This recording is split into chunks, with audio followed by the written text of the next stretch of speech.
estamos esta noche en el Centro Bahá'í de Barcelona. Tenemos el placer de tener a doctora Minejea, que nos dará una presentación sobre ¿cabe Dios en la ciencia? Esto ya nos lo explicará si cabe o no cabe. Y después tendremos un coloquio para poder dar también nuestros puntos de vista, y después será un placer poder compartir 4 pastas y un poquito de zumos y de agua. Es de verdad un placer poder recibiros todos esta noche en el Centro Bahá'í de Barcelona. Gracias por haber venido. Por favor. Gracias. Buenas tardes a todos, muchas gracias por venir. Me ha gustado saludar algunas caras conocidas y ver caras nuevas que espero poder saludar y conversar con vosotros después. Bueno, como saben, el tema de hoy es si cabe Dios en la ciencia. ¿Ustedes qué piensan? ¿Que Dios cabe en la ciencia o así de entrada que no cabe en la ciencia? ¿Cómo lo ven? Generalmente, y si Dios existe o no existe, efectivamente, generalmente existe la noción en nuestra sociedad, en la actualidad, en la modernidad, de que la creencia en Dios, o el conocimiento de Dios, si me lo permiten más bien, es algo irracional, es algo que no responde a la razón, no responde a lo intelectual, no responde a lo inteligente, sino que más bien es algo irracional, algo emocional, y algo propio de ignorantes. Incluso a veces se oye decir que es de ignorantes creer en Dios. La ciencia, muchas veces se dice, la ciencia ha mostrado que Dios no existe, o la ciencia nos dice que Dios no existe. Pero en realidad esto no es así, y voy a intentar tratar de mostrarles por qué no es así. Y después, no sé si estarán de acuerdo conmigo con lo que habré dicho o no estarán de acuerdo, pero después espero que tengamos oportunidad de tener un coloquio, hacer preguntas y debatir un poco más a fondo sobre el tema. Antes de entrar de lleno en el tema, quisiera leerles textos de algunos científicos de renombre, y podría haber traído muchísimos, pero solo una pequeña selección de textos de científicos de renombre, donde ellos plasman su opinión de si existe o no existe Dios, y en caso de que exista, ¿por qué existe? Por ejemplo, Albert Einstein, todos saben quién es Albert Einstein, ¿no? Dice, es evidente que subyace a toda labor científica de orden superior una creencia parecida al sentimiento religioso en la racionalidad o inteligibilidad del mundo. Esta firme creencia en una mente superior que se revela en el mundo de la existencia, de la experiencia, representa mi concepción de Dios. Y después dice en otro lugar, todo el que se implique seriamente en la investigación científica termina convencido de que las leyes de la naturaleza manifiestan la existencia de un espíritu enormemente superior al del hombre.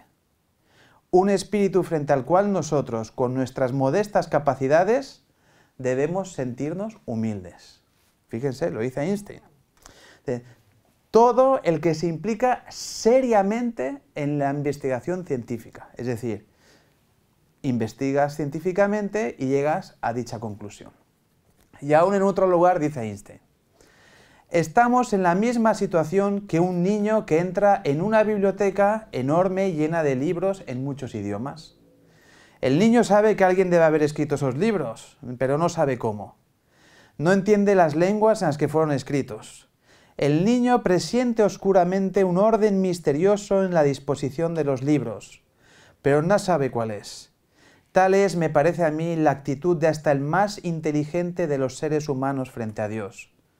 Vemos un universo maravillosamente ordenado y sujeto a ciertas leyes, aunque solo comprendamos oscuramente tales leyes.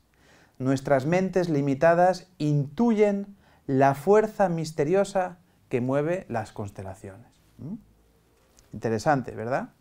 Charles Darwin, todos han oído hablar de Charles Darwin, y generalmente se presenta la teoría de la evolución de Darwin como un argumento en contra de la existencia de Dios, cuando en realidad no tiene por qué ser así. Sin embargo, pocos saben o pocos mencionan que Darwin sí creía en Dios. Fíjense lo que Darwin dice. La razón me indica la extrema dificultad, o más bien la imposibilidad, de concebir este inmenso y maravilloso universo como el resultado del azar ciego o la necesidad. Cuando reflexiono sobre esto me siento obligado a volverme hacia una primera causa, dotada de una mente inteligente y análoga en cierta medida a la del ser humano, y merezco ser, por tanto, llamado teísta. Un ateo es quien no cree en Dios y un teísta es quien sí que cree en Dios. Así que Charles Darwin dice, yo merezco ser llamado teísta. Y fíjense qué curioso. En el siglo XX había un filósofo escocés, Anthony Flew. Él era el gurú de los ateos a nivel mundial. Él dedicó toda su carrera filosófica a demostrar racionalmente, mediante pruebas filosóficas, la imposibilidad de la existencia de Dios. Todo lo que se ha escrito en la segunda mitad del siglo XX para defender que Dios no existe, en último término parte de ideas y de concepciones escritas por primera vez por Anthony Flew. Si ustedes van a YouTube y ponen su nombre, verán multitud de vídeos con Anthony Flew que le invitaban al hombre a Estados Unidos, por ejemplo, a tener debates en la universidad con un filósofo teísta, y entonces él rebatía al filósofo teísta y generalmente vencía en todos estos debates, demostrando, pensaba él, que Dios no existe. Sin embargo, conforme los avances científicos fueron explicando ciertos misterios hasta entonces para el ser humano, por ejemplo el genoma humano, o fueron desengrañando ciertos misterios sobre el universo, etcétera, etcétera, Anthony Flew fue teniendo dudas sobre sus propias teorías sobre la inexistencia de Dios. Y su último libro, ya escrito siendo muy anciano, y que fue su último, al poco de publicarlo falleció, es un libro que se llama Dios existe. Y el pobre hombre, con toda la humildad de alguien que, pese a haber estado medio siglo defendiendo la no existencia de Dios, escribe un libro para rectificar sus propias teorías, sus propios argumentos, y afirmar todo lo contrario, que Dios existe. Y es un libro muy interesante. En la primera mitad del libro, él explica toda su trayectoria intelectual, desde su juventud hasta la edad en la que escribe el libro, cómo él defiende una y otra vez que Dios no existe y por qué lo hace y qué le lleva a esto y qué le lleva a otro, y cómo los argumentos que se le presentaban, muchos de los argumentos que se le presentaban, él los veía tremendamente débiles, ninguno capaz de hacerle creer en Dios. Pero al mismo tiempo él se manifiesta como una persona que realmente busca siempre la verdad y lleva la argumentación a cualquier sitio que le lleve. Y en el caso suyo personal, la argumentación, la lógica, la reflexión, le llevó a desdecirse, a corregirse y a decir Dios existe. El New York Times, cuando salió su libro, dijo que Anthony Flew venga y nos diga que Dios existe, es como si un día sale el Papa de Roma en el San Pedro del Vaticano y anuncia al mundo que se ha hecho ateo, ¿no? Porque de verdad era el padre filosófico del ateísmo moderno. Y Anthony Flew en este libro dice: creo ahora que el universo fue traído a la existencia por una inteligencia infinita. Creo que las intrincadas leyes de este universo manifiestan lo que los científicos han llamado la mente de Dios. Creo que la vida y la reproducción tienen su origen en una fuente divina. ¿Por qué creo ahora esto después de haber expuesto y defendido el ateísmo durante más de medio siglo? La breve respuesta es la siguiente. Tal es la imagen del mundo que, en mi opinión, ha emergido de la ciencia moderna.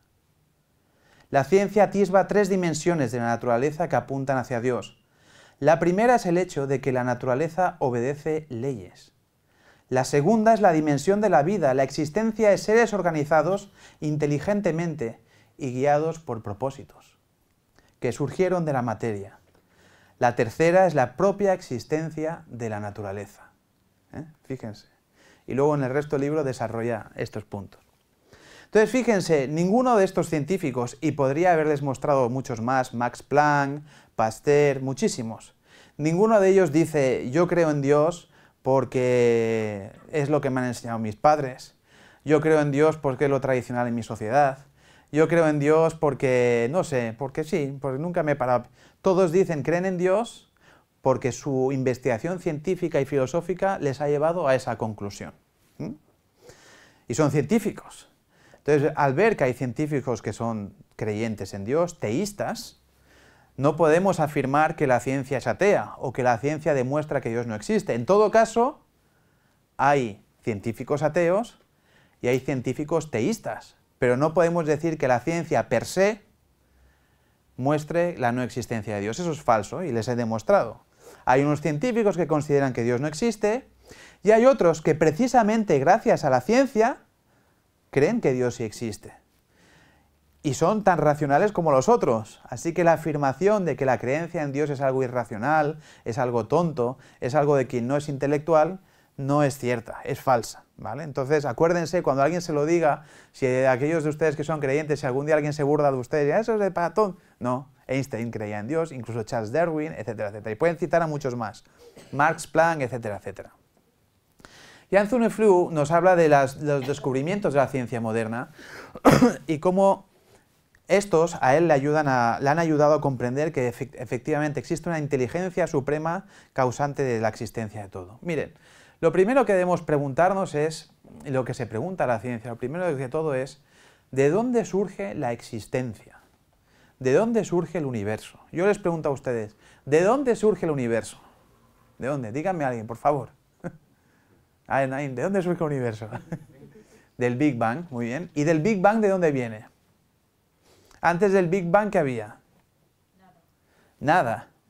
¿Cómo puede ser que de la nada surja algo? ¿Cómo puede ser? ¿Cómo es posible que donde no hay algo, de golpe haya algo? ¿A ustedes les ha pasado alguna vez que hayan ido caminando por la calle y de golpe apareció, ¡pum!, una vaca? O yo qué sé, cualquier cosa, aparezca de la nada en cosas. No.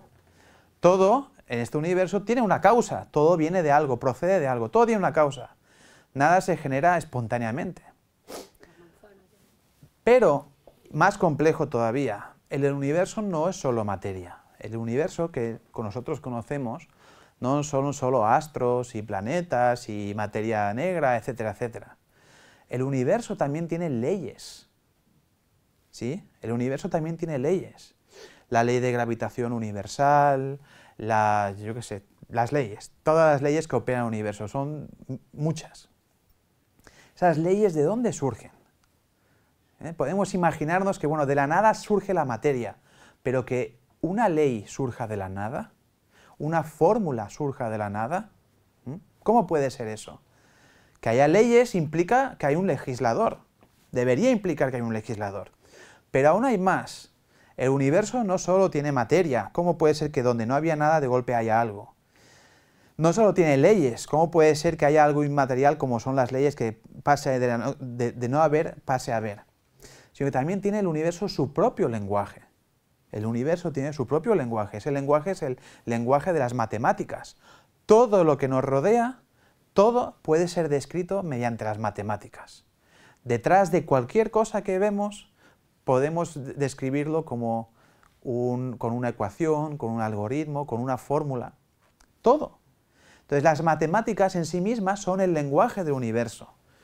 Y quien descifra el universo, quien desentraña sus misterios, tiene que hacer uso del lenguaje matemático, que parece que es cosustancial a él, tan preexistente como el propio universo. ¿Cómo puede ser eso? ¿Cómo puede ser que se cree de la nada la materia, unas leyes y además un lenguaje? Y cuanto más se desentrañan esas leyes, y con la ayuda de la física y de la astrofísica y con el lenguaje de las matemáticas más se desentrañan esas leyes y nuevas se descubren, más asombro causa a algunos científicos esa cuestión. ¿Cómo puede existir algo con un lenguaje que nosotros somos capaces de descifrar? ¿Bien? Pero no solo eso. El universo, tal y como lo conocemos, parece que esté hecho para que la vida sea posible en él. Les voy a dar un ejemplo. Imagínense que ustedes entraran a esta sala y en vez de verme a mí aquí, tuvieran una radio gigante, ¿sí? Puesta en la FM. ¿Saben? La FM va desde el 88 hasta el 106 o 100 no sé qué. No sé si los más jóvenes saben lo que es eso. Pero los que no somos millennials para arriba, Sabemos que las radios al 108, del 88 al 108. Ahora imagínense que hubiera una radio, ¿sí?, que fuera del 0 al 1000 millones, ¿sí? Y que solamente del 0 al 1000 millones solo hubiera un punto en el que suena música. Y entráramos a la sala y nos encontráramos que justo esa radio está puesto en el, yo que sé, me lo invento, 555.433, que es justo el único punto donde podemos escuchar música. Si lo pusiéramos un puntito atrás o un puntito delante, ya no escucharíamos nada. Y lo mismo con los otros 1000 millones de posibles sintonías. ¿Correcto? Pero ahora vamos a hacerlo más complejo. Imagínense que no hubiera una sola radio, sino de ese tipo, con 1000 millones de sintonías, sino que hubiera 31 radios, ¿sí? Y cada una de esas radios emite la música, el sonido de un solo instrumento. De tal manera que una radio está puesta en el 500 no sé cuántos mil y suena el violín, otra está puesta en el 200 y pico mil y suena el cello, y así sucesivamente hasta 31, y todos conjuntamente emiten la misma pieza musical. Si entráramos en una sala así, donde hubieran estos aparatos, nadie de ustedes pienso que diría, ¡qué casualidad! ¿No? Pensarían, hombre, alguien lo ha puesto así para que escuchemos la música. ¿Están de acuerdo conmigo? ¿Sí? Bien. Pues en nuestro universo, existen una serie de parámetros que si cualquiera de ellos cambiara en lo más mínimo, el universo tal y como lo conocemos no existiría y la vida en él no sería posible. Hasta ahora la ciencia ha descubierto unos, no sé si son 31 o 34 de estos parámetros. Cada uno ajustado exactamente en el punto necesario para que el universo sea tal y como es ahora, un universo que ha permitido que en él haya vida. Yo, que no soy científico, voy a hablarles de dos de esos parámetros para que se hagan una idea. Por ejemplo, si la velocidad del universo fuera, la velocidad con la que se expande el universo, fuera 1 dividido entre 10 elevado a 120, imagínense, un 10 seguido de 120 ceros, pues 1 dividido entre ese inmenso número. Si eso variara en eso, tan poquito, el universo no existiría el universo que nosotros conocemos, por ejemplo. El número epsilon, su valor es de 0,07 y es el valor de la interacción de los núcleos de los átomos. Es la fuerza que une los protones con los neutrones. Si fuera 0,06 o si fuera 0,08, esa mínima variación, pues no existirían elementos como el carbono. Nosotros seres vivos de aquí, estamos hechos de carbono. El carbono, por ejemplo, no existiría. Y otros muchos elementos que permiten la vida, sin los cuales no existiría la vida, no existirían. La constante omega es la densidad del universo. Cuando el Big Bang, famoso, esa constante era de 1. Si hubiera sido un poquito menos de 1, el universo ahora no habría estrellas y planetas, sino sería todo polvo. Y si fuera al revés, si fuera un poquito más de 1, ahora sería polvo. Y si fuera un poquito menos de 1, sería todavía una cosa compacta. Pero justo con lo que fue 1, permitió que hubiera en el universo estrellas, planetas, soles que emiten energía, etcétera, etcétera. Así hasta 31 o 34 parámetros. Así que imagínense. Entonces a esto los científicos le llaman el ajuste fino. El ajuste fino, como la radio, que haces el ajuste, aunque los millennials no saben lo que es eso, haces el ajuste para escuchar. Acuérdense ustedes cuando han estado alguna vez en el campo, en la montaña, y han querido poner música y han tenido que estar todo el rato así, porque no llega bien la sintonía. Imagínense 31 radios, pero no que tienen ese rango de sintonías tan bajo, sino de miles de millones. Podrían estos parámetros haber tenido cualquier otro número, hasta el infinito, pero tenían justo la cifra que permitía que en este universo existiera la vida. Pues es una de las cosas que sorprende muchísimo a los científicos, muchísimo. Y ante esta sorpresa, otros científicos proponen la idea de que nuestro universo solo es uno entre miles de millones de universos. Tienen la teoría del multiverso. ¿Han oído alguna vez hablar del multiverso? Que hay miles de millones de universos y que en este universo, por casualidad, se han dado las circunstancias que permiten la vida, mientras que en el resto de miles de millones de universos no se han dado por casualidad esas mismas circunstancias. Entonces, esta teoría tiene varios problemas. El primero de esos problemas es que no hay ninguna evidencia científica de que existan más universos que este. La ciencia apenas conoce los límites de este universo y los secretos que encierra este universo. Jamás ha recibido ningún indicio de que haya otros universos aparte de esto, ni parece que haya manera posible de saberlo. Pero aun si eso fuera cierto, y no descarto que pudiera ser, ¿por qué no? Si existe un Dios, pues puede hacer un universo y puede hacer miles de millones, ¿por qué no? Pero si aún eso fuera cierto, eso no soluciona nuestro problema. Nuestro problema es, ¿de dónde viene este universo? ¿No? Pues si decimos que hay miles de millones de universos, entonces la pregunta es, ¿de dónde vienen miles de millones de universos? ¿No? Entonces, esa teoría no soluciona nuestro problema, al contrario, lo hace mucho más complejo. ¿Cuál es la causa de esos miles de millones de universos? Así que fíjense, el ajuste fino tal. Pero si vamos a nuestro plano, al plano de nuestro planeta, de la planeta Tierra, donde tiene vida, nos encontramos que también la vida, toda la vida, también tiene su propio lenguaje. Un lenguaje que se puede expresar a través de la química, nuevamente a través de las matemáticas. Todo tiene su propio lenguaje, su propio orden, sus propias leyes. ¿Por qué todos saben la fórmula del agua, H2O? ¿Por qué? ¿Por qué es eso? ¿Por qué sucede eso, ese intercambio atómico de electrones? ¿Por qué? ¿Esa ley de dónde surge? ¿Por qué es así? ¿Por qué no es de otra manera? Es como que, permítame que lo diga de esta manera, es infinitamente más probable que no hubiera nada de lo que hay a que haya lo que hay. Me explico. Pero es que además, en el caso concreto de la vida terrestre, como todos saben, nosotros lo que nos define como persona, lo que nos define a cada organismo, es nuestro código genético, ¿correcto? Sí, todos saben, ¿verdad? Entonces, fíjense una cosa. Constantemente decimos código genético, código genético, código genético, código genético. ¿Quién de ustedes conoce el código Morse?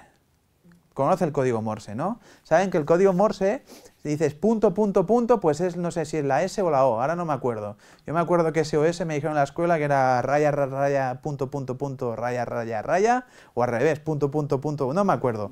Espero no tener que llevar nunca un barco y tener que hacer un código Morse. Y que, porque claro, si no hay WhatsApp hoy en día ya estás perdido. Entonces, decimos el código Morse. ¿Qué es el código Morse? Un señor que se llamaba Morse decidió codificar un lenguaje basado en puntos y en rayas, y dijo 3 puntos serán la S o la O, en lo que sea, 2 puntos y una raya será otra letra, un punto, raya, punto será otra cosa, ¿no? Eso es el código Morse. Le decimos código Morse porque lo hizo Morse. Decimos código genético. ¿Quién es el codificador del código genético? El codificador del código Morse fue Morse. Pero ¿quién es el codificador del código genético?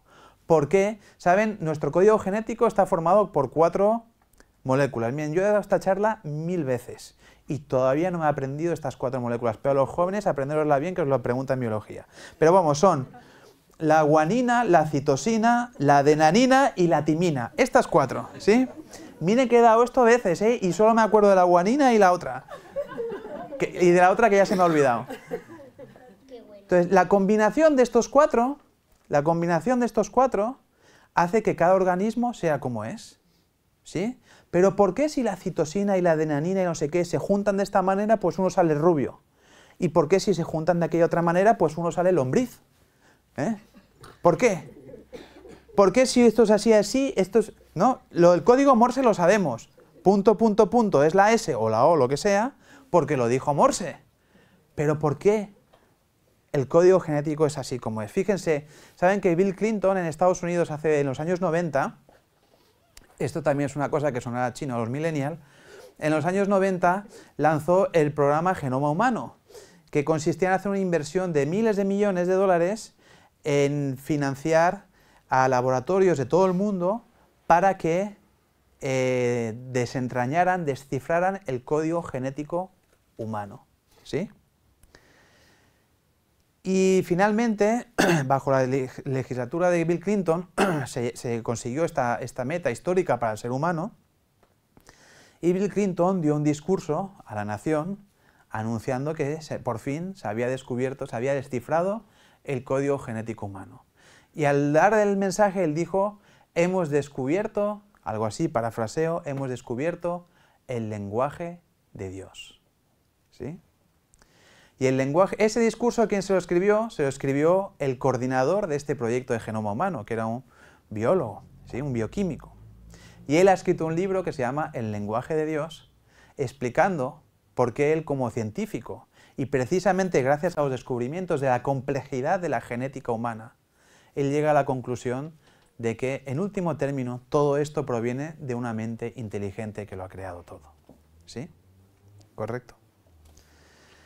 Y ante esto, ¿qué dice la gente? Pues desde el materialismo, ¿qué se dice? Se dice que no, que esto también es casualidad. La vida es casualidad. Y que no solo que el universo esté hecho de manera que permite la vida es una casualidad, que haya de golpe 31 radios con millones de sintonías ajustadas justo, todas ellas combinadas en la única combinación posible que música, sino que además dicen que la vida también es una casualidad. Una tremenda casualidad. Un azar infinitesimal, pero un azar al fin y al cabo. Y esto es muy interesante porque alguien pensó un día en hacer un cálculo absurdo. Esto lo cita Anthony Flew en su libro. Es un cálculo absurdo, pero es muy interesante, porque a veces decimos muy a la brava, decimos esto es por casualidad, esto es pero vamos a examinar verdaderamente qué es eso del azar. Si el azar es algo que es racional creer en él o es irracional. Miren, en Oxford se les ocurrió a alguien, con dinero de la Unión Europea, me imagino, ahora ya no están, pues a ver con qué pagan esas cosas, poner a unos monos en una jaula, ponerles en un ordenador e intentar enseñarles a escribir en el ordenador. ¿Sí? Entonces los monos estuvieron unos meses ahí aporreando en los teclados, ¿vale? Y luego fueron a ver el Word o lo que fuera, los científicos, llamarían al becario y digo, busca una palabra. Entonces, al cabo del tiempo X, pues vieron que los monos no habían escrito nada, ni por casualidad. Ni por casualidad. Si hubieran escrito la palabra A, de a pencil, por ejemplo, espacio A, espacio, ya hubiera sido la palabra 1. Hubiera bastado que hubieran hecho espacio A, espacio, y habían escrito una palabra. Muy breve, de una letra. Pero sería una palabra al fin y al cabo. Ni por casualidad escribió en esa palabra. ¿Correcto? Nada. Entonces, ante este experimento, se le ocurrió a un tipo hacer un cálculo matemático. Dijo, vamos a ver, ¿cuánto tardaría, cómo serían las probabilidades de que un mono, por casualidad, escribiera un soneto de Shakespeare? ¿Sí? Un soneto de Shakespeare tiene 14 líneas, 488 letras. ¿Sí? 488 letras, solamente. Pero han de estar en el orden preciso de un soneto de Shakespeare. ¿Sí? Entonces él hizo el cálculo y el resultado era que el mono tenía que hacer 10 elevado a 690 intentos. Es decir, 10 seguido de 690 ceros, ese es el número de intentos. 1.000.000 es 1 con 6 ceros, ¿no? O un 10 con 5 ceros, ¿sí? 10 elevado a 690 es un número que no tenemos palabras para... trillones se queda corto, es un número inmenso, masivo. Tendría que hacer ese número de intentos. 10 elevado a 690, ¿correcto? ¿Saben ustedes cuántas partículas existen en el universo? 10 elevado a 80. O sea, el mono tendría que hacer muchísimos más intentos, infinitamente más intentos, que partículas existen en todo el universo, para que por casualidad le saliera un soneto de Shakespeare. ¿Sí? Ahora bien, este hombre, que debería tener mucho tiempo, fue un poco más allá. Fue un poco más allá y dijo, vamos a imaginarnos que todas las partículas del universo, ya quitamos al mono que coma plátanos, vamos a imaginarnos que todas las partículas del universo son microprocesadores, ¿sí? De ordenador. Y que cada uno de ellos, ese 10 elevado a 80 que les he dicho antes, cada uno de ellos hace 1.000.000 de intentos por segundo. O sea, imagínense todo el universo haciendo 1.000.000 de intentos cada átomo, cada segundo. ¿cuál sería la posibilidad de que todo el universo, trabajando al mismo tiempo a esa velocidad de procesamiento y de cálculo, por casualidad saliera un soneto de Shakespeare? El resultado es 10 elevado a 90, es decir, más intentos todavía que partículas existen en el universo. Es decir, en toda la historia del universo, todo lo que llevamos de universo, desde el Big Bang, si es que ese es el inicio del universo, hasta ahora, todavía no habría dado tiempo suficiente para hacer todos los intentos para que por casualidad salga un soneto de Shakespeare, ¿sí? Bueno, entonces el soneto de Shakespeare tiene 488 letras. El genoma humano tiene 3.200 millones de letras. Entonces, hagamos los cálculos rápidos. A ver cuántos ceros le salen, ¿sí? Entonces, como pueden ver, constantemente, frente a la posibilidad de que haya una inteligencia superior que sea la causa última de la existencia del mundo, de lo que conocemos, de lo contingente, otros postulan que no, que en realidad todo ha sido por casualidad. Incluso aunque ese azar sea infinitesimal y sea prácticamente irracional. Entonces, habitualmente se acusa a los que creemos en Dios, se nos acusa de decir, se suele decir, no, la idea de Dios se ha inventado para explicar todo aquello que no conocemos, para dar explicación a todo aquello que no conocemos. Yo creo que la misma acusación se podría hacer al ateo. Vosotros usáis el azar para explicar todo aquello que no conocéis. ¿Cómo puede ser esto? Por casualidad. ¿Cómo puede ser esto? Por casualidad. ¿Sí? Pero una casualidad que es absurda, es tan improbable que llega al absurdo. ¿Me explico? Entonces esa acusación se puede devolver contra el ateo y además justificarle, explícame la racionalidad. ¿Dónde está la racionalidad en que haya miles de millones de universos? ¿Dónde está? Demuéstramelo. Eso es un acto de fe mucho mayor que creer en Dios, porque es que no hay ninguna... No es un postulado científico, empíricamente eso es indemostrable. Entonces, si existe un creador del universo, una causa primera, ¿cómo puede ser? ¿Cómo es? ¿No? ¿Cómo podría ser? Decía Einstein, decía Darwin, decía Anthony Flew, dicen otros como Max Planck, que su investigación científica les lleva a la conclusión, o sea, observar el universo les lleva a la conclusión de que hay una mente primera, hay un Dios, y también el universo nos puede llevar a la conclusión en cierta medida cómo es ese Dios, ¿no? Por ejemplo, lo primero que podemos pensar es que si la causa, el causante, el creador del tiempo y del espacio, él mismo no está afectado por el tiempo y por el espacio, ¿verdad? No ocupa un lugar y no ocupa un sitio, un momento, perdón. En este mundo que vivimos, todo ocupa un lugar y un momento. Yo estoy aquí y estoy ahora. Yo no estoy ahora y ayer o ahora y mañana. Y yo estoy aquí solamente, aunque ocupo bastante últimamente, pero solo estoy aquí. No puedo estar aquí y ahí al mismo tiempo. Cada uno de nosotros ocupa un espacio y un momento en el tiempo. Y de hecho el momento en el tiempo hace 2 segundos ya se ha ido y ya no volverá, ¿no? Y este también, y este también, y así sucesivamente. Cada momento se va. Solo estamos en un preciso momento en cada momento. Perdonen la redundancia. Entonces, ¿por qué? Porque este universo es un universo que sus 2 pilares son el tiempo y el espacio. Entonces, el causante, el creador de tiempo y espacio, pues es algo atemporal, no está afectado por el tiempo, por lo tanto no tiene principio ni fin, ni después, ni antes, etcétera, etcétera, y tampoco no es algo físico, no puede ser físico, porque si fuera físico, el espacio ya estaría inventado, pero el causante del espacio, él mismo no puede ser físico. ¿Me explico? Así que, en caso de existir ese creador de todo, incluido el tiempo y el espacio, debe ser algo que es atemporal y algo no físico. Y ambas cosas para nosotros son imposibles de concebir, porque nosotros todo lo que nos rodea es físico y temporal. No podemos concebir algo que es atemporal y afísico. Por lo tanto, lo primero que podemos decir de ese ser es que es incognoscible, no lo podemos conocer. Porque si el universo es finito, él tiene que ser infinito, ¿no? Si el universo es limitado en el tiempo, él tiene que ser ilimitado en el tiempo, eterno.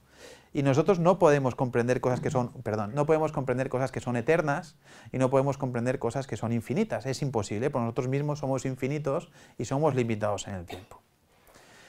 Otra cosa que podemos atisbar de él es que al observar el universo que hay leyes, ¿verdad? Que hay leyes y que hay un lenguaje matemático, un lenguaje científico detrás de todo el universo, ¿no? Podemos atisbar que esa primera causa es inteligente, ¿sí? Tiene que tener inteligencia, porque imagínense, con nuestra inteligencia nosotros podemos descubrir eso, ¿sí? ¿Cómo puede ser que la causa de eso no sea el mismo inteligente? Es más, ¿cómo puede ser que la causa, siendo que en el objeto creado hay inteligencia, cómo puede ser que en la causa no haya inteligencia? ¿Cómo puede ser que lo creado tenga cualidades que no están presentes en su causa? O sea, ¿cómo puede ser que una escultura tenga más capacidades que el escultor? Es imposible, ¿no? Entonces, si algo es inteligente, quiere decir que su causa también es inteligente. Entonces, el hecho que nosotros seamos inteligentes nos muestra que nuestra causa es inteligente, y el hecho que en el universo existan leyes racionales y un lenguaje matemático y científico, etcétera, etcétera, muestra que el causante de todo ello también es inteligente, ¿sí? Aún podemos deducir más cosas. En este mundo existe la moral, entre el ser humano existe la moral, la capacidad de bien, de mal, de... Entonces, también podríamos pensar que ese ser es moral, el causante de que exista moral, él mismo debe ser moral, pero evidentemente en un grado excelso, en un grado infinito, ¿sí? Si aquí existe el amor en un grado humano, la fuente del amor debe ser el amor en su máximo grado, ¿no? Por ejemplo. Así que podemos atisbar algunas cualidades de esa primera causa, atisbar algunas de ellas, pero también reconociendo que jamás podremos comprender realmente quién es esa causa primera, porque está más allá de nuestra capacidad como seres limitados en el espacio y limitados en el tiempo. Pero hasta ahora yo estaba hablando de argumentos racionales. Y un poco para acabar, antes de darle el paso a ustedes a que hagan sus preguntas, y si no las hacen ustedes, las tendré que hacer yo en su nombre y contestármelas yo mismo. Entonces pareceré un poco loco, así que les ruego que ustedes las hagan, ¿vale? Quisiera hacerles otra reflexión. La fuente de conocimiento no es solamente la reflexión racional, ¿sí? También hay otra fuente de conocimiento que es la experiencia propia. Por ejemplo, todos ustedes, espero que así sea, tienen o han tenido seres queridos, ¿es así? El que no sea el caso, que no levante la mano, por favor. Ustedes no han necesitado argumentos lógicos, pruebas científicas, para saber que han sido objetos de amor por parte de sus seres queridos, ¿verdad? Ustedes todos han recibido el amor de sus padres, espero que así haya sido. No les han tenido que sus padres demostrárselo con una enciclopedia. Mira, hijo, yo te quiero y toma, aquí están todos los tomos que lo demuestran. Ustedes lo han experimentado en sí mismos. Ese amor han sido ustedes objetos de él y lo han experimentado ustedes mismos. Este ejemplo que doy demuestra que la experiencia también es una fuente de conocimiento, no solo la reflexión racional. También la experiencia es una fuente de conocimiento y que hay cosas que en realidad sin experiencia no se pueden conocer. Porque si a ustedes, el padre o la madre de alguno de ustedes no les hubiera dado jamás un beso, un abrazo, ni les hubiera dado de comer, por mucho que le traigan libros y libros y libros para decirles yo te quiero mucho, ustedes dirían, no, la experiencia me dice otra cosa, ¿verdad? Pues lo mismo sucede con esto. Miren, ustedes imagínense, pónganse en la situación que tuvieran que explicarle a alguien lo buena que está la paella, ¿sí? Viene un extraterrestre y usted le quiere invitar a una paella. Y ven a comer paella que está buenísima. Paella marinera, de marisco, que está buenísima.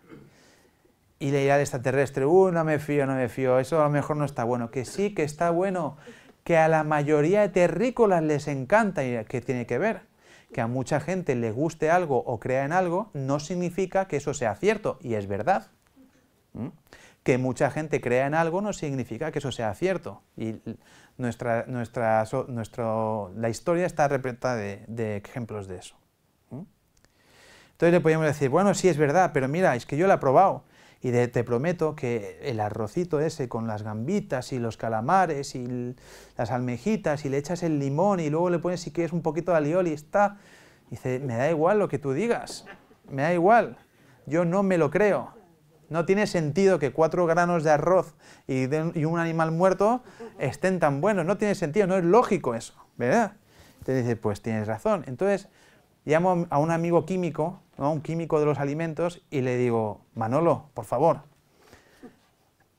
saca aquí todos los componentes químicos que hay aquí, todas las moléculas, preséntaselo en fórmulas a mi amigo extraterrestre y demuéstrale que la paella está muy buena. Por favor, a las fórmulas pon un chorrito de... no te dejes el chorrito de limón, no te dejes el alioli, saca también la molécula de todo eso, y entonces mi amigo se hace una tesis doctoral sobre los sabores, explicados desde un punto de vista químico, ¿no? Los sabores de la paella, ¿no? Y le trae un tocho así al extraterrestre y dice, mira, la paella está buenísima, ¿no? Y todo hay moléculas y fórmulas y no sé qué. La paella está buenísima, hombre. El extraterrestre diría, no me lo creo mucho, no. Entonces, ¿cuál sería la solución? ¿Ustedes cuál creen que sería la solución a nuestro dilema? ¿Qué tendríamos que hacer para que nuestro extraterrestre le gustara la paella?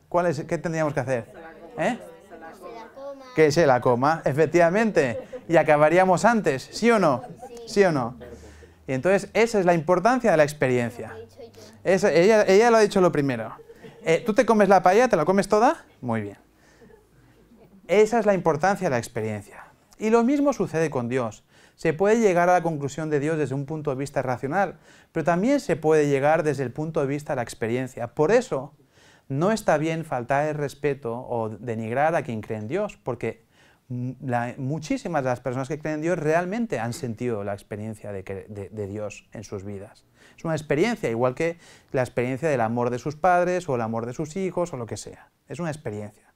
Y por eso yo les digo que está bien que pensemos racionalmente que si Dios existe o no existe, pero acabaríamos mucho antes si nos damos el tiempo para tener una experiencia, intentar tener una experiencia con Dios. Por ejemplo, para tomar la paella, ¿qué hacemos? Llamamos al restaurante, reservamos, nos vestimos, porque ahora no podemos ir en pijama, ¿verdad?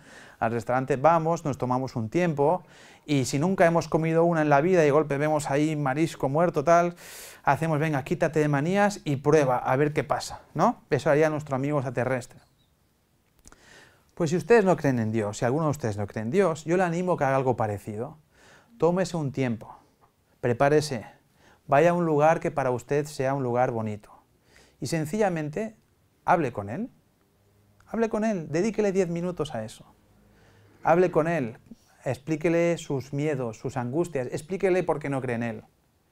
Y sin prejuicios, nadie le va a ver, nadie le va a grabar. Diga, oye, yo es que no creo en ti, si existes, por favor, pruébenlo. Nadie se ha quedado calvo con ese experimento, eso se os puedo asegurar. Como mucho perderán 10 minutos, pero pruébenlo, oren, recen, diríjanse a él, a ver qué pasa, a lo mejor pasa algo, a lo mejor lo sienten, a lo mejor sienten la experiencia de Dios. Y entonces no solo llega por lo racional, que está bien, sino también llega por el corazón, que está aún mejor. Y si llega por lo racional y por el corazón, es lo mejor de todo. En la lengua árabe tienen 2 palabras diferentes para hablar de 2 tipos de conocimiento diferente. Elm es el conocimiento intelectual, el conocimiento del coco. Y yo les he hablado de la primera parte de eso, cómo a través de lo intelectual podemos llegar a creer en Dios. Pero luego está Erfan, que es el conocimiento espiritual, el conocimiento de las verdades espirituales y que es más del corazón, ¿no? Entonces, quien no crea en Dios y aún estas pruebas racionales no le hayan convencido, que haga ese experimento, 10 minutos, y no pasará nada, ya, nada malo. Bueno, yo no quiero extenderme más y les doy a ustedes ahora por la oportunidad, por favor, hagan preguntas. Y si no las hacen, las tendré que hacer yo por ustedes. Así que, por favor, siéntanse con total... Dime, Esteban. Einstein también dijo que en un futuro la ciencia descubriría la existencia de Dios. Claro, Einstein estaba convencido de la existencia de Dios porque, claro, él veía detrás de todos los misterios del universo, detrás de la complejidad del universo. Por ejemplo, Einstein, él descubre la teoría de la relatividad y esa famosa fórmula que está debajo de todas las fotos de Einstein. La energía es igual a la masa por la velocidad de la luz al cuadrado, E igual a m por c al cuadrado. ¿Por qué esto es así? ¿Por qué? Y es más, ¿por qué podemos expresarlo con una fórmula? Es un lenguaje eso, ¿sí? ¿Por qué? ¿Por qué existe esa constante? Entonces, todas esas pequeñas cosas llevan a algunos científicos a pensar, aquí tiene que haber una causa de esto no puede ser casualidad. ¿Alguna cosa más? Sí, sí. Has hablado de Dios como un concepto de un ser inteligente, como un concepto literario, más bien dicho. Teniendo en cuenta que Dios a lo mejor no es racional, como la famosa frase de Einstein, Dios juega a los dados con el universo, y si Dios sí que tuviese como un pensamiento, pero no fuese un pensamiento racional, sino fuese una irracionalidad total, ¿cómo afectaría eso a que sí puede haber creado la vida, pero puede haber muerto al final de haberla creado, como le pasa a algunas mujeres en el parto? ¿Cómo Dios pudo haber existido, pero ahora mismo ha dejado de existir? ¿Cómo eso se explica? ¿Cómo se explica que Dios sigue existiendo o que ya ha muerto? Hazme, esta pregunta te la respondo, pero a lo mejor tienes otra pregunta que hacerme que una vez me hiciste. ¿Y a Dios quién la ha hecho? ¿Te acuerdas que me lo preguntaste una vez?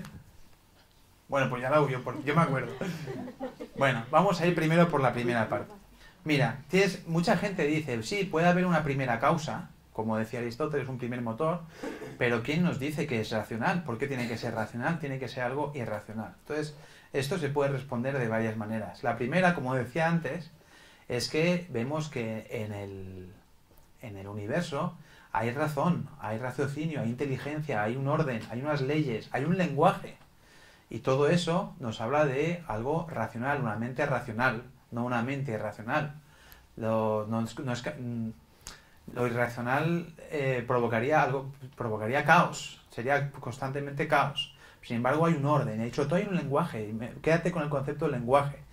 No hay lenguaje sin raciocinio, ¿no? La segunda cuestión es que el propio ser humano tiene razón, ¿sí?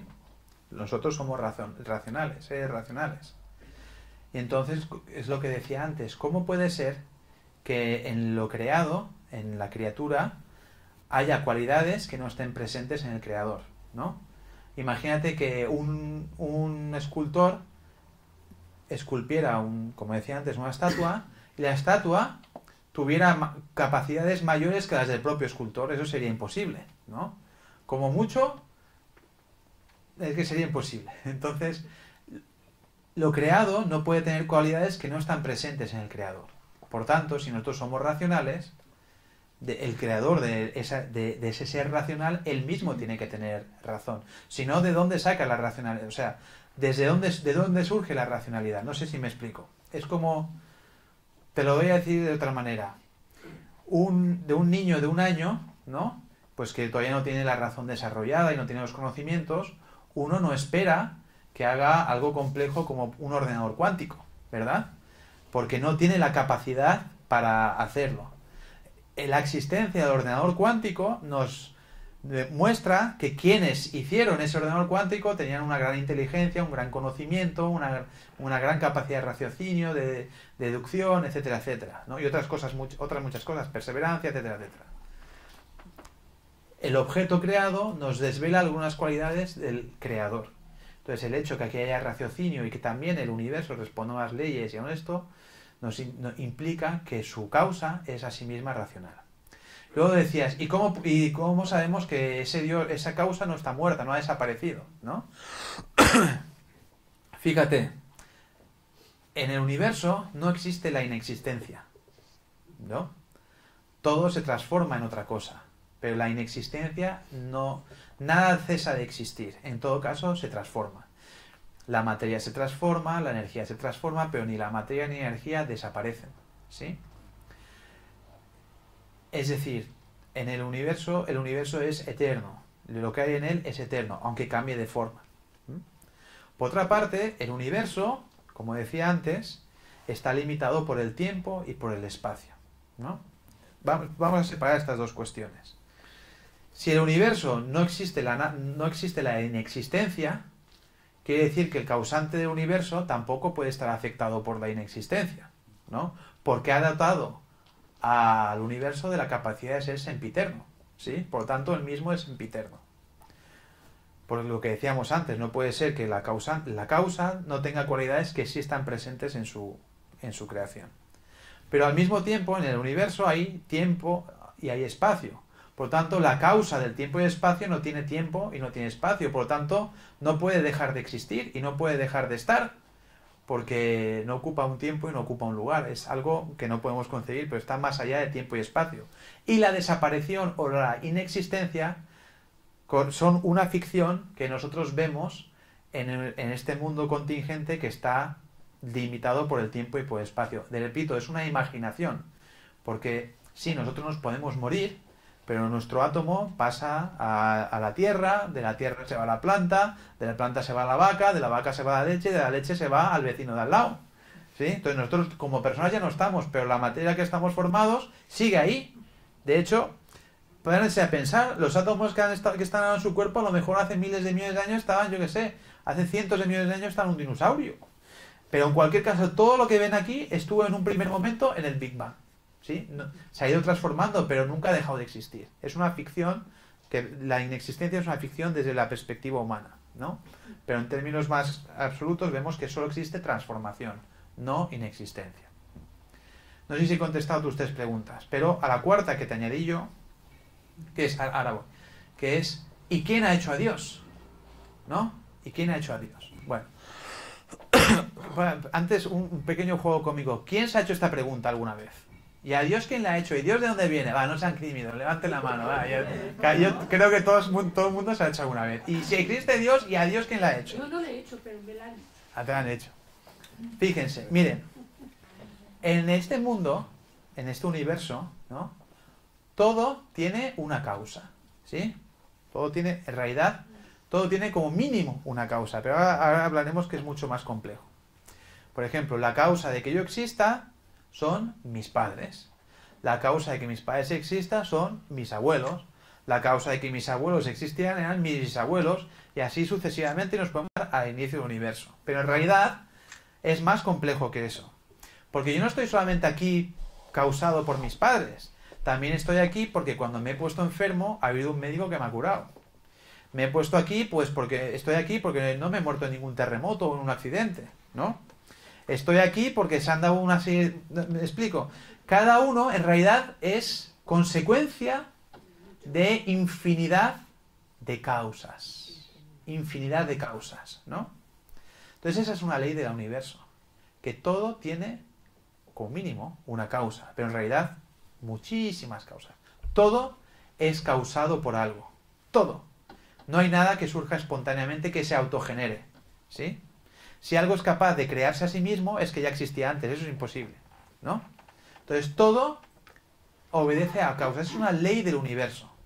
Entonces, en el universo conocemos que hay ley de la gravedad, ley de esto, ley de no sé qué. Pues esta es otra ley. En el universo hay causas. Todo necesita de una causa para existir. Y entonces, el creador de esa ley, de la ley de la causalidad, ¿sí? Él mismo no puede tener causa.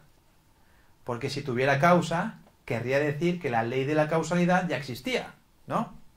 Es como si alguien preguntara, ¿en qué silla estaba sentado el inventor de la silla mientras la inventaba? Hombre, no puede ser. Si estaba inventando la silla, no estaba sentado en ninguna silla, porque entonces ya no es el inventor de la silla, ¿no? ¿Cuál es la causa de Dios? Pues hombre, si Dios es la causa de la ley de causalidad, Él no puede tener causa. Por lo tanto, es incausado, ¿sí? Por eso en los textos bahá'ís, quienes conozcan las oraciones bahá'ís, muchas veces se dice, tú eres el que subsiste por sí mismo. Quiere decir, el que no tiene causa, el que no necesita de una causa para existir. Mientras que todos nosotros existimos porque somos consecuencia de otras causas, ¿no? Y ahora, como homenaje al director de cine fallecido hace poco, esa escena de su película Amanece que no es poco, que dice, viene el alcalde, entra al pueblo y un hortelano del pueblo dice, alcalde, para alabarle, todos somos contingentes y tú eres necesario. Pues quiere decir eso, hay una causa necesaria que no tiene causa previa y todo lo demás es contingente, necesita de otras causas. Así que todos somos contingentes, pero Dios es la causa incausada, por lo tanto el ser necesario. ¿Me explico? Así que esto es una explicación. ¿Alguna cosa más, Esteban? Y que la revista Pensamiento Bahá'í leí hace más de 30 años que Baha'u'lláh dijo que hay estrellas habitables. Sí, efectivamente, las enseñanzas Bahá'í dicen que es perfectamente posible que en otros planetas, en otras galaxias o lo que sea, exista vida, que no solo somos nosotros en este planeta donde existe vida. Y hay otra pregunta que me suelen hacer, a ver si alguien me la hace. ¿Tú qué? Sí, con relación a lo que estabas explicando anteriormente, es por eso que se dice que hay reencarnación, ¿es ahí el equívoco? Ah, lo que decía antes de que no existe la inexistencia. Sí. Bueno, no sé, el equívoco yo creo que no se debe a eso, pero sí que se... Es que si te lo contesto me tomará una charla entera más. Porque es muy interesante, porque tendríamos que hablar de la inmortalidad del alma y pruebas racionales de la inmortalidad del alma, que podría ser el tema de otro día. Pero efectivamente, nosotros vemos que lo físico, nuestro cuerpo físico, la muerte no es desaparición, es solo descomposición. Nuestro cuerpo se descompone, sus partículas, sus átomos que estaban combinados de una manera, se rompe esa combinación y los átomos se recombinan de otra manera y pasan a ser otra cosa, ¿sí? Entonces, ¿qué pasa con nuestra conciencia? ¿Qué pasa con aquello de nosotros que es irracional? Si su cuerpo, si su vestidura se descompone, pero sigue existiendo, recombinada a otras cosas, ¿puede lo inmaterial que no está compuesto y que no se puede descomponer cesar de existir? ¿No? Entonces es un tema interesante, porque esa idea de que la materia no desaparece también nos puede llevar a la deducción de que el alma es inmortal. Pero como decía, es muy extenso y podríamos hablar de eso en otro momento. Una pregunta que me hacen mucho, y con muy mala uva además, es si existe Dios y ese Dios es bueno, ¿por qué en el mundo existe el mal? ¿Sí? ¿Ustedes no se han hecho esa pregunta nunca? ¿Y se han hecho a ustedes alguna vez? Pues ya está. Bueno, una opinión personal, si me lo permiten. Miren, si miramos a nuestro alrededor, vemos que en el universo no existe la moral, ¿sí? No existe la moral en el universo. Por ejemplo, si una abeja pica, no pica porque sabe que está haciendo mal y dice, voy a picar para fastidiar. No. Si un lobo caza una gallina para comérsela, pues es eso, para comérsela. No dice, voy a hacer daño, voy a hacer mal. Si las placas tectónicas se mueven y provocan un terremoto, son irracionales, no lo hacen para hacer mal o para hacer bien. Si el sol sale y nos da luz y nos da calor, tampoco lo hace pensando que está haciendo un bien para nosotros, ¿no? Porque son seres irracionales y seres amorales. En la naturaleza no existe la moral. Solo existe la moral en el mundo humano. Solo el ser humano tiene la capacidad de distinguir entre el bien y el mal. ¿Sí? ¿Esto es verdad o no es verdad? Bien. Entonces, siendo así, podemos hacernos dos preguntas. Hay opción A o opción B. Opción A, que es la que dicen los materialistas que precisamente critican la idea de la existencia de Dios. Opción A, la moral es un constructo humano, es una cosa cultural, es un invento nuestro. Somos nosotros que nos inventamos qué es lo que está bien y qué es lo que está mal. En una cultura una cosa puede estar bien y en otra cultura una cosa puede estar mal. La moral no es algo universal. Eso es lo que se dice desde el materialismo. O podemos decir B, no, la moral es una ley universal. Existe un bien absoluto, una bondad absoluta, un amor absoluto y es una cosa universal. Y es una ley universal. ¿Sí? Bien, si alguien dice que todo lo moral es un invento humano, entonces deberá reconocer que si lo que es bueno es un invento humano, lo que es malo también es un invento malo, un invento humano. Entonces no podemos acusar a Dios de algo que hemos inventado nosotros. ¿Correcto? Ah, tú dices que es un constructo humano, ¿no? Por lo tanto, no le eches la culpa a Dios. Porque si dices que depende de la cultura, no sé qué, no sé cuál, ¿no? Ahora bien, si decimos que la moral es una ley universal, es algo, una ley, pues una ley requiere un legislador. Y ese legislador es Dios. ¿Entienden? Y también, recuerden lo que decía antes de la estatua y el escultor, ¿sí? Las imperfecciones de la estatua nos muestran las perfecciones del escultor, o al revés. La estatua nunca podrá tener la perfección del escultor, ¿sí? De la misma manera, como nosotros como seres humanos, nunca podremos tener las perfecciones de Dios. Es decir, Dios nos crea, pero no somos seres perfectos, somos seres imperfectos. Porque si fuéramos seres perfectos, si fuéramos igual de buenos que Dios, entonces seríamos como Él. Y no puede ser que lo causado y la causa sean iguales. Es imposible. Porque lo causado siempre es imperfecto en comparación a lo causado. Por lo tanto, si Dios es moral perfecta, el ser humano necesariamente tiene que ser moral imperfecta. No puede ser la misma moral que la de Dios. ¿Me captan? ¿Sí? Entonces, nuestra maldad nos muestra que es la bondad también, ¿sí? La ignorancia muestra que es el conocimiento, que es la sabiduría. Y de hecho, todas las imperfecciones nos dan indicios de lo que son las perfecciones.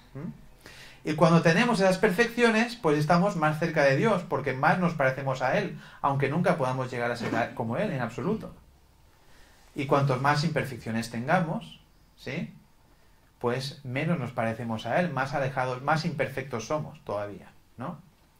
Y luego está, por supuesto, la manera de respuesta del libre albedrío y tal y cual, pero bueno, eso ya todos lo conocen y no hace falta desarrollarlo más, ¿no? Tenemos libre albedrío. Entonces, por ejemplo, el Ministerio de Interior, siguiendo un estándar internacional, ha codificado las normas de circulación, ¿correcto? Entonces, yo sé que si estoy conduciendo con mi coche y hay un cartel hexagonal rojo con unas letras en blanco que pone stop, yo sé que eso significa párate, ¿sí? Correcto. Pero si no me paro y me da un coche, la ley estaba ahí. Era yo que podía seguirla o no seguirla. ¿Es culpa del Ministerio de Interior? Que me ha enseñado, me ha explicado, me ha dicho, tienes que hacerlo así, si no será malo para ti. No. Entonces no pueden decir, ¿cómo puede el Ministerio de Interior permitir que a mí me dé un coche? Hombre, dices, sí, tú que te has saltado el stop, ¿no? Pues esto es lo mismo. ¿Cómo puede Dios permitir las guerras? Bueno, todas las religiones dicen que no tiene que haber guerras, amor al prójimo, etcétera, etcétera. Entonces, es tú que has iniciado las guerras, no es Dios. No ha bajado Él a pelearnos, ¿no? Aunque muchas guerras hayan sido en nombre de la religión, aún ni en esos casos es responsabilidad de Dios, ¿correcto? Entonces, son estas ideas, pero nuevamente, la incongruencia del materialista, pues, por un lado dice la moral es un invento humano, pero por otro lado le echa la culpa a Dios de lo malo. Hombre, pues si es un invento humano, también lo malo es un invento humano, no le eche la culpa a Dios, ¿verdad?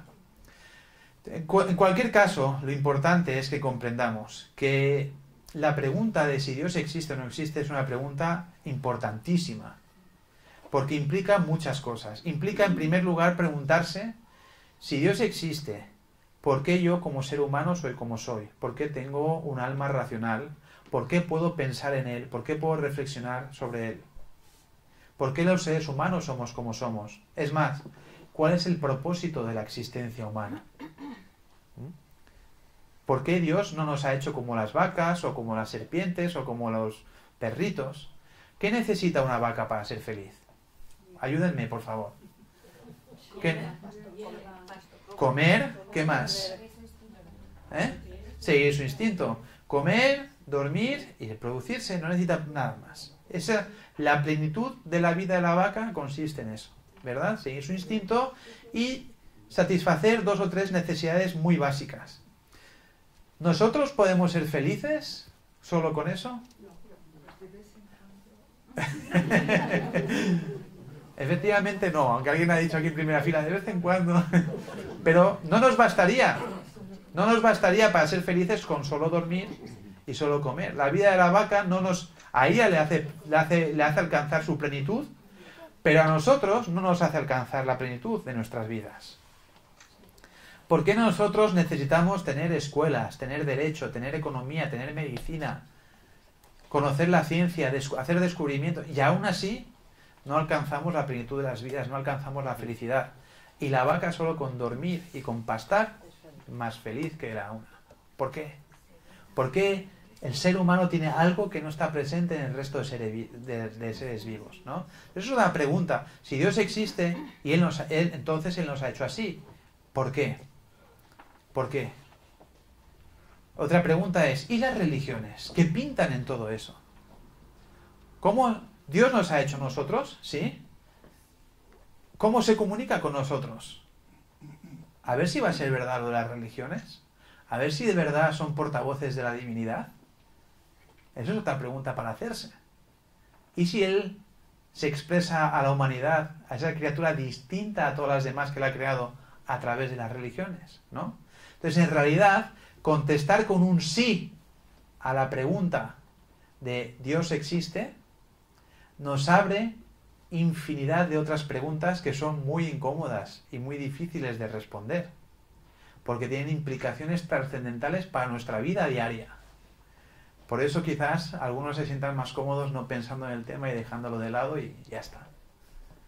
Pero es importante, es muy importante que reflexionemos sobre eso, porque eso está íntimamente ligado con quién somos nosotros, ¿no? Y para qué estamos aquí. Sí, una intuición que me ha venido. Se puede rezar a Dios pensando en Él. Correcto, correcto. Sí, sí. ¿Alguna pregunta más? Pero no sea difícil esta vez, ¿eh? ¿Cómo afecta o sea, la religión ha ido mutando históricamente? Sí. Desde el politeísmo de los egipcios y griegos hasta creer en un solo Dios actualmente. ¿Cómo afecta el crecimiento de gente que cree en el chamanismo? O sea, el nacimiento de como una subcultura entera gracias a internet de gente que no cree en un Dios sino que cree en varios. A ver, vamos a ir por partes. Haces cada pregunta, hijo mío, pero muy bien, muy bien, muy bien. Vamos a ir por partes. En primer lugar, esa teoría de que la religión, el hecho religioso ha evolucionado del politeísmo al monoteísmo, habría que revisarla, porque a lo mejor no es exactamente así. Uno puede aproximarse a la religión de los egipcios viendo claramente trazos de monoteísmo, por ejemplo. O es como si dijéramos, por ejemplo, las religiones hindúes. Algunos se aproximan y dicen, estos son politeístas, pero si viniera otra vez un extraterrestre y viera el cristianismo, diría, mira, tienen un montón de santos, tienen un montón de vírgenes, estos son politeístas. No, en el cristianismo hay un solo Dios, por ejemplo, ¿no? Entonces, es una interpretación sesgada del hecho religioso que nos lleva a pensar que hay un politeísmo. Estas religiones pues creen en un Dios creador y luego hay una jerarquía de dioses y hay cosas atributos que en otras religiones son atributos de la divinidad, se les personifica, pero eso no quiere decir que realmente crean en varios creadores, por ejemplo, o que crean en la coexistencia de diferentes causas primeras. Eso no es, ¿no? Yo creo que en el fondo todas las religiones, al menos en algún momento de su historia, han hablado de una única causa primera de la que emana todo lo demás, incluidos, en lo que las mal llamadas religiones politeístas, dioses inferiores, incluidos dioses inferiores. Pero siempre todas hablan de una causa primera, Cronos, no sé qué, bueno, un primero de todos, de lo que sale todo lo demás. ¿Bien? Y bueno, hoy en día, lo que tú has preguntado del chamanismo, hoy en día ese fenómeno, como otros muchos que vivimos hoy en día, muestran una cosa muy importante. Nosotros vivimos en nuestra parte del mundo y en este momento en el que vivimos hay el materialismo con mucha fuerza y con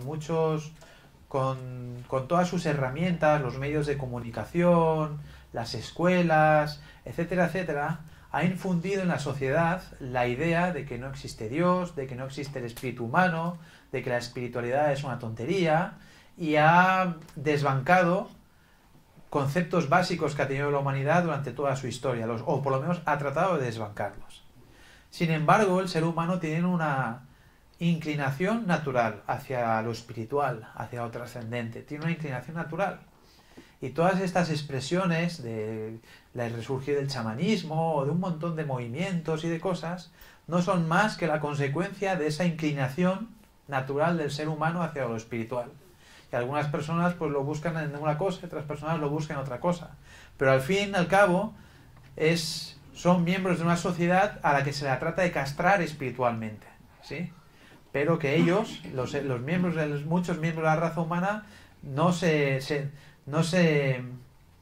resisten a eso, no se dejan subyugar por eso, y tienen esa tendencia natural a la espiritualidad y la buscan de mil maneras, También, como se ha criticado muchísimo las religiones tradicionales, pues por su dogmatismo, porque han causado guerras o por lo que sea, pues muchas personas que siguen interesadas en la espiritualidad, pues buscan eso en nuevas formas de religiosidad, ¿bien?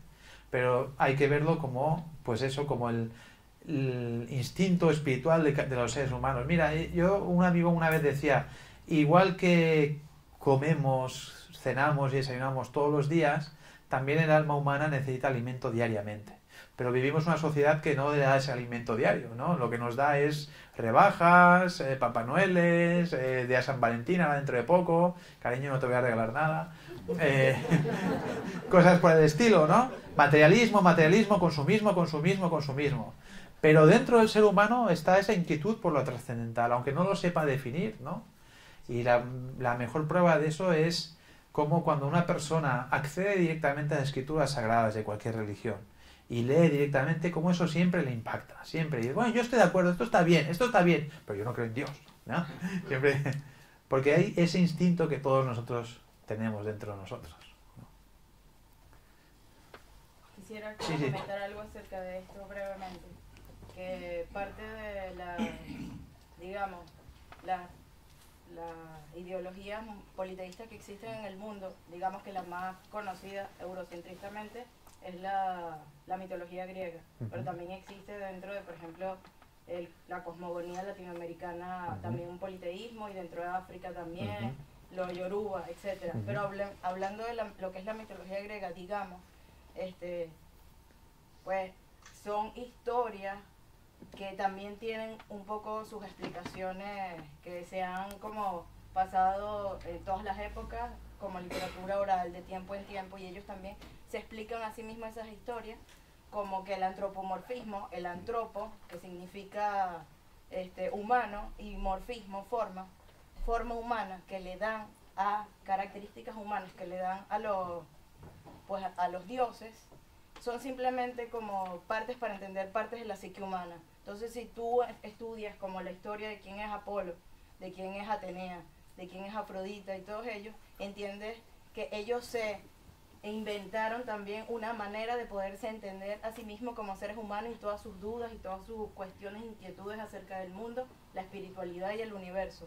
Entonces entienden que tienen una parte afrodisíaca, una parte apolínea, una parte titánica, y hablan acerca de cosas como que el titán es desmemoriado, se equivoca una y otra vez, por eso uno tiene que esconder a los titanes en el fondo del mar, y es un tema súper amplio que podemos, si quieres, seguir hablando, pero que es muy interesante cómo las mismas ideologías politeístas no hablan de que no tienen así como un libro sagrado realmente, sino que ellas mismas se responden a sí mismos como invenciones de culturas que responden a las inquietudes de los propios seres humanos en ese momento de la historia de la humanidad.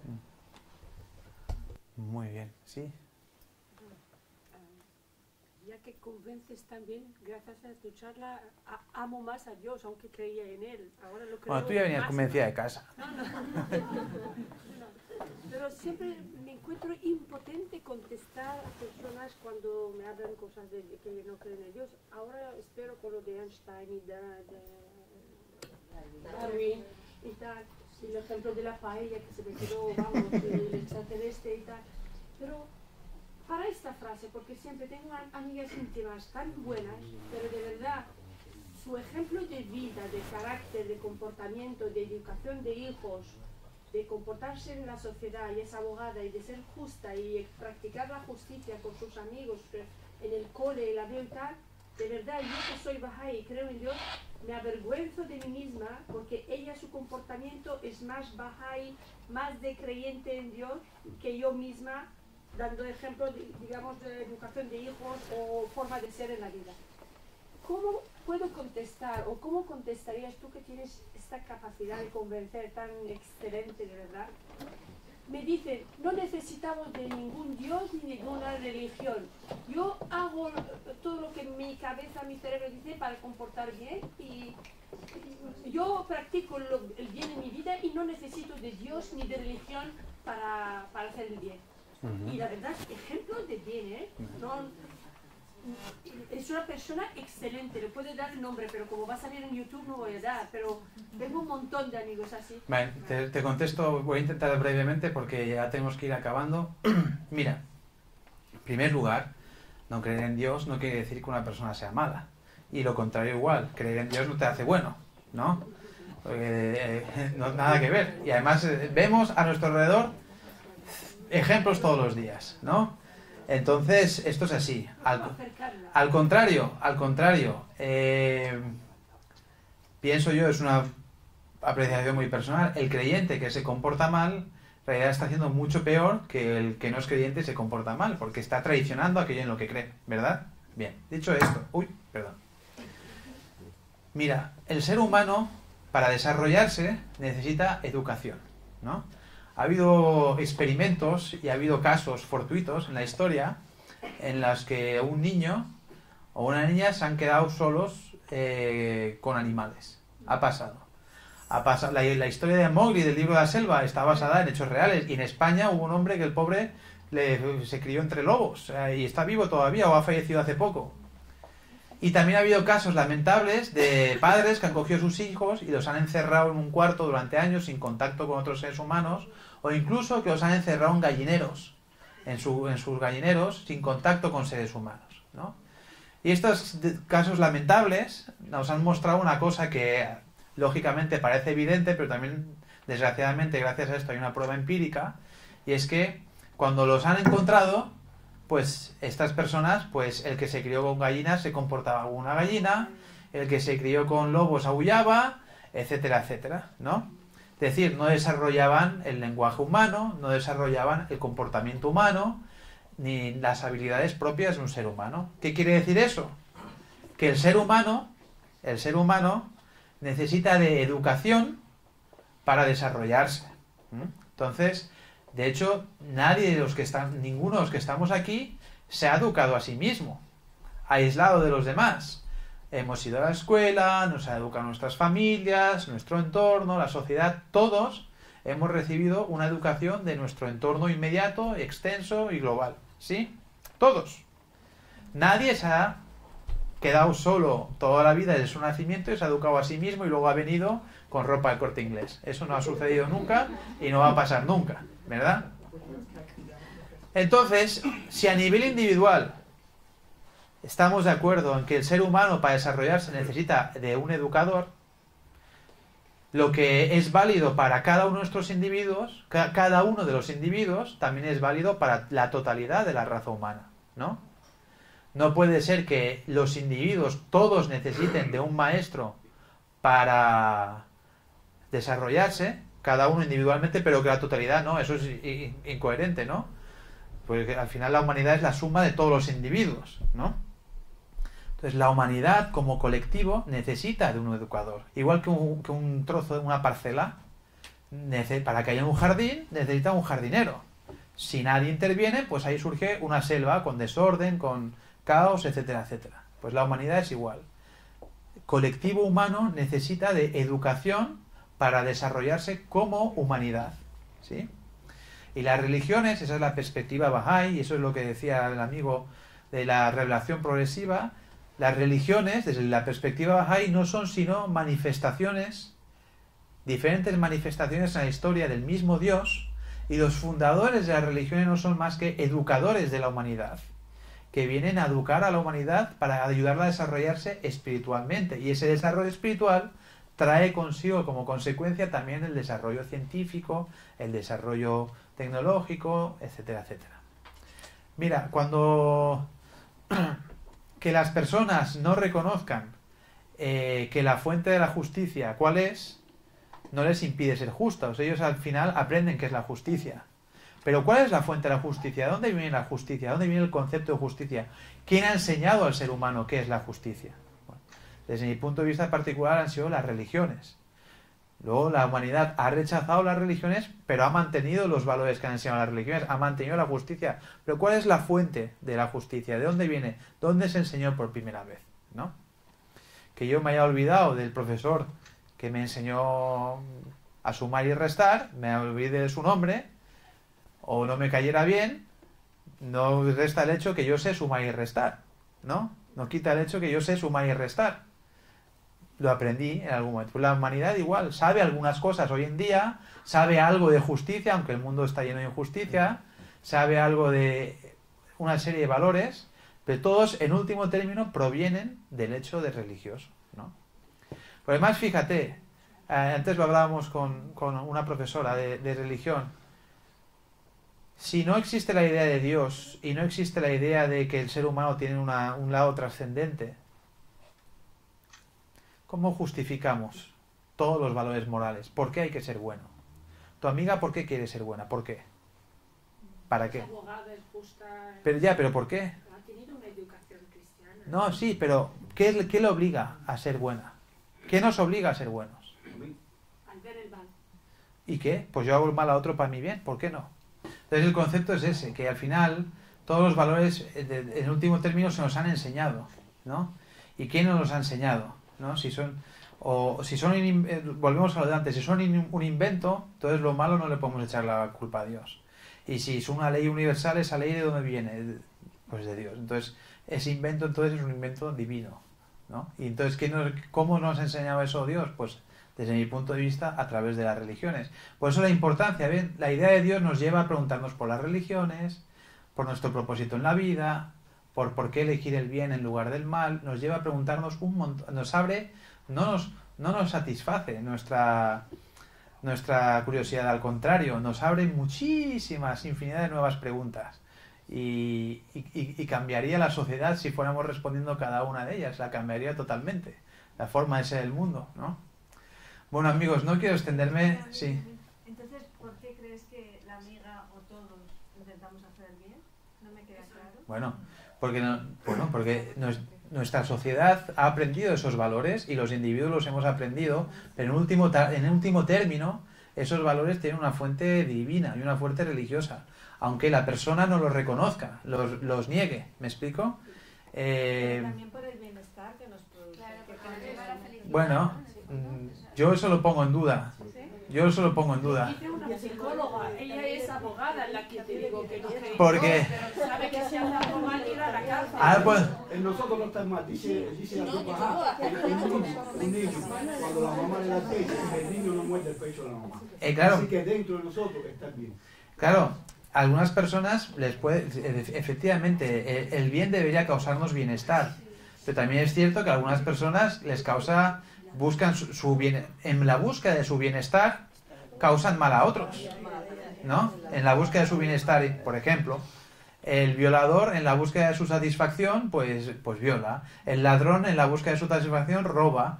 El que tiene un problema con alguien en la búsqueda de su satisfacción, pues lo mata, ¿no? El que quiere el oro del otro país, pues en la búsqueda de su satisfacción lo conquista, ¿no? Entonces, ojo con lo de la búsqueda que nos da satisfacción. Claro, el bien da satisfacción y da la... Claro, el tema es que lo espiritual, la espiritualidad nos da la verdadera felicidad, ¿no? Ahora voy a cambiar radicalmente el tema, pero como es una inquietud, hay que tratarlo. Todo en el mundo físico hemos dicho que es limitado y es temporal. Todo. Por ejemplo, la salud. No vamos a tener plenitud de salud para siempre, va a declinar. La belleza, el vigor, incluso el dinero, por mucho dinero que tengamos, siempre habrá un límite, ¿no? Entonces todo en lo físico es limitado y es temporal. No hay nada para siempre. Ya yo a partir de los 40 lo noté para abajo, ¿no? Esto es así. Sin embargo, lo espiritual es al contrario, es ilimitado y es eterno, ¿no? Entonces, fíjense, damos el ejemplo, el conocimiento. Conocimiento, uno por mucho que sepa, siempre habrá más cosas que le quedan por saber de las que sabe. Porque lo que uno puede conocer es infinito. Por mucho que uno sepa. Y es inagotable, nunca se agota. Uno puede saber más y más y más y más y más. El amor, por mucho que ame, uno podrá amar aún muchísimo más. Es una fuente inagotable. Hasta la eternidad, amar, amar, amar, y aún por mucho que ame en 1000 vidas, aún podrá amar más, ¿no? Así con todas las cualidades humanas, con todas las cualidades espirituales que son propias del ser humano. Entonces, la verdadera felicidad proviene de eso, de lo espiritual, porque es inagotable y porque es eterno. Si nuestra felicidad está puesta en lo físico, en nuestra riqueza, en nuestra salud, en nuestra belleza, entonces estamos poniendo la felicidad, centrando la felicidad en cosas que se agotan y que son limitadas, que van y que vienen, que desaparecen. Entonces estamos condenados a ser infelices, ¿no? Entonces, nuestra búsqueda de la felicidad constante en lo material, y este mundo, esta sociedad en la que vivimos nos invita constantemente a ello, nos causa infelicidad. Porque uno nunca tendrá todo aquello que quiere, y cuando lo consigas ya querrá lo siguiente, y lo que consigue lo perderá, etcétera, etcétera. Y no vamos a entrar en tópicos, pero ejemplos podemos dar 100.000, ¿no? Sin embargo, cuando uno pone su atención y su centro en lo espiritual, en los valores morales, que son eternos, son ilimitados, entonces esa felicidad nunca se agota. Entonces es verdad, la justicia, el amor, tratar bien a los demás causa satisfacción, y causa una satisfacción que no es inagotable. Nunca, siempre puedes recibir esa satisfacción. Pero también es verdad que muchas cosas malas causan satisfacción. Desde ahí la importancia, pero no es una satisfacción duradera. Pero de ahí lo importante de regirse por valores espirituales, por valores morales, que son aquello que nos distingue a nosotros del resto de seres vivos. Acuérdense de la vaca, lo poco que necesita la vaca para ser feliz. Y cuán insatisfechos estaríamos nosotros si solo tuviéramos lo que tiene una vaca. ¿Quién de aquí se conformaría con un paquete de esos de paja y un trozo de hierba? Nadie se conformaría con eso, ¿verdad? Seríamos tremendamente infelices, ¿no? Pues esa es la diferencia. Esa es la diferencia. Pues bueno, amigos, no me quiero extender más. Les agradezco muchísimo la paciencia. Hablando de valores, yo les he ayudado a desarrollar la paciencia esta tarde. Muchas gracias por venir y espero que nos podamos ver en su próxima. Gracias.